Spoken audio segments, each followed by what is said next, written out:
Donor അല്ലെങ്കിൽ കൊടുക്കാൻ വേണ്ടിയാണ് വന്നത്.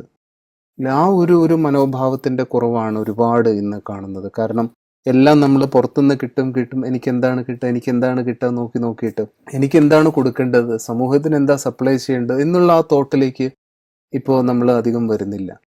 ഇതിന് നമുക്ക് എങ്ങനെയാണ് മെഡിറ്റേഷൻ നമ്മളെ ഹെൽപ്പ് ചെയ്യുന്നത്?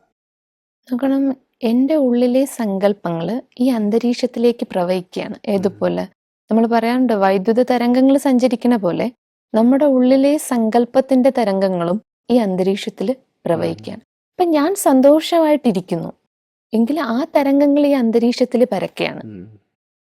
അതേപോലെ ഞാൻ എത്രത്തോളം മൂല്യമുള്ള ആളാകുന്നു, എൻ്റെ ഉള്ളിലെ ഗുണങ്ങൾ ഈ വെളിയിലേക്ക് പ്രവഹിച്ചുകൊണ്ട് തന്നെയാണ് ഇരിക്കുന്നത്. ഇപ്പം നമ്മൾ ദേവീ ദേവതകളെ കാണാറുണ്ട്. അവരുടെ ഉള്ളിലെ ഗുണങ്ങളാണ് അവരിൽ നിന്നും പ്രതിഫലിക്കുന്നത്. അതാണ് അവരുടെ ദിവ്യത.